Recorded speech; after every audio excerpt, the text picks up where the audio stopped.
Yenni had some money. She wanted to buy 16 markers but was short of $9. And in the end, she bought 9 markers and had $5 left. How much did she have at first? So when we look at this question, we can tell that again there's two scenarios. Okay, first scenario is when she wants to buy 16 markers. Second scenario is when she buy 9 markers. Okay, now in these two scenarios, there is something that is the same in both scenarios. Okay, and what is that? So if you think about it, it will be Yenni's money will be the same in both scenarios. So I'm just going to write that down here. This money is the same for both scenarios. Okay, there's a dollar sign. All right.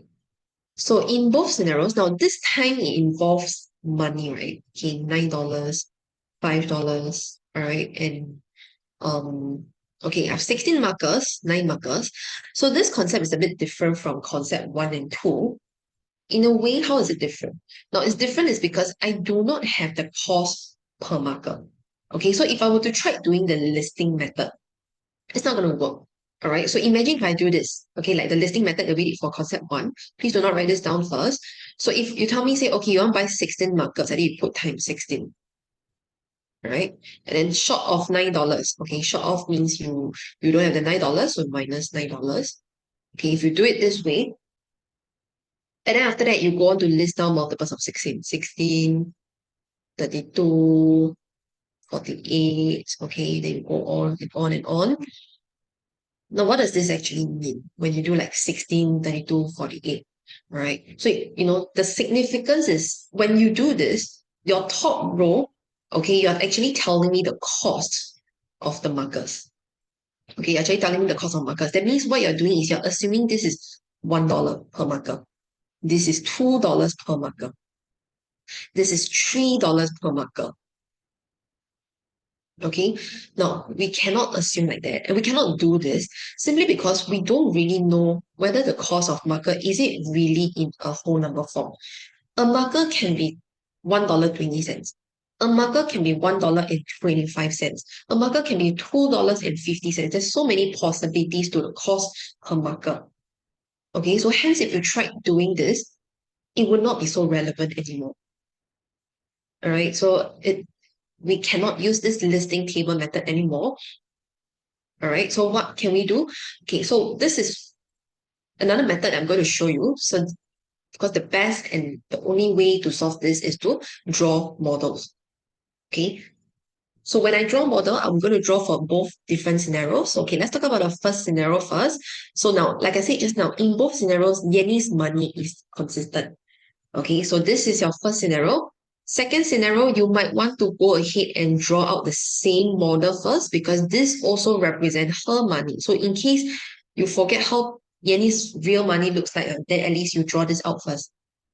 Okay, before you go on to do whatever you need to do for first scenario. All right, so I see I draw the same size. Okay, so let's look back at the first scenario. First scenario is if I buy 16 markers, I'm short of $9. Now I'm short of $9. It also means that her current money here, she cannot use this current money to buy 16 markers. She cannot afford it at this point because she's short of money, right? You're short of money means your money here cannot buy you 16 markers. So how do I show the 16 markers on my model? So what I can do is I'm going to do something with the $9 first. I'm going to extend my model by another $9 using your dashed and dotted line over here.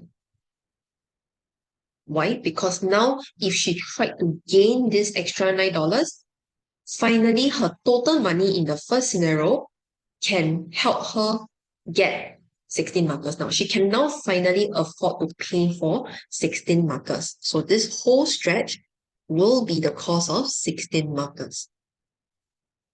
All right, so this is how we understand how to label 16 markers and where to put the $9. Now I'm going to go on to scenario 2. So in scenario 2 is if she bought 9 markers, she had $5 left. So you see the same model that I drew just now. I'm going to erase mine now. This is still Yenni's money. Now label the $5 first. Think about where should the $5 left be. Should it be inside or outside the model? So you see, if she buy 9 markers with this same money, she have money left. So if she has money left, this money left should belong to her original money, should be part of her original money here. So then obviously my $5 has to be inside her original money model. So this is your $5. Okay, no extension. Now, where's the 9 markers? Did she use all her money to buy 9 markers? Obviously not, because she had $5 left. So that means this box here, up to the dotted line here, this is what she paid for the 9 markers. You see? So this is how you understand and interpret your model, how to know where to cut, how to know where to extend. These are all very important points to take note of.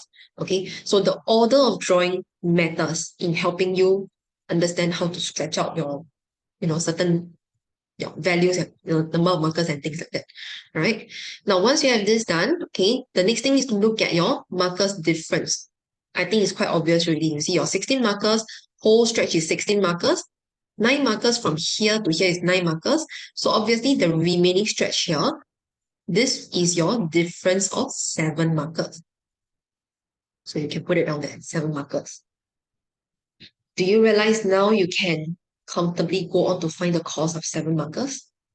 Because 7 markers in your model, we have this $5 as well as this $9. So $5 plus $9, $14 will be the cost of 7 markers.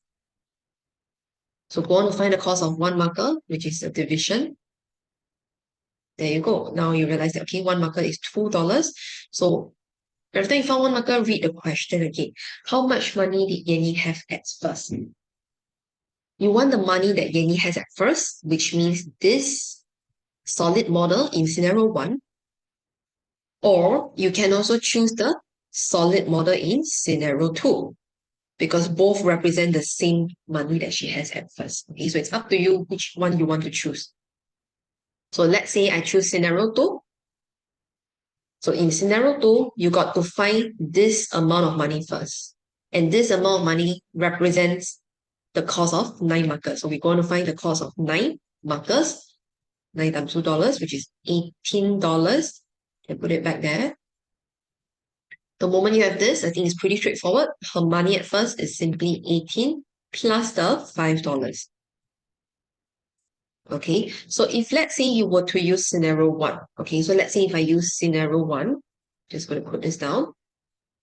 So if I use scenario 1, I need to find the cost of 16 markers. I'm just going to show you whether scenario 1 works or not. Okay, so the cost of holding 16 markers is $2 times 6, right? And that will be $32.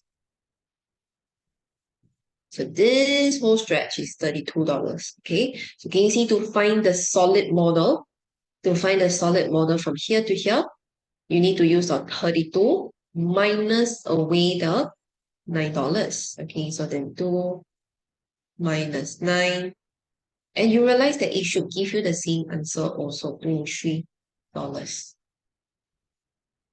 Okay, so it's either scenario 1 or 2 is up to you to choose to find Yenni's money at first.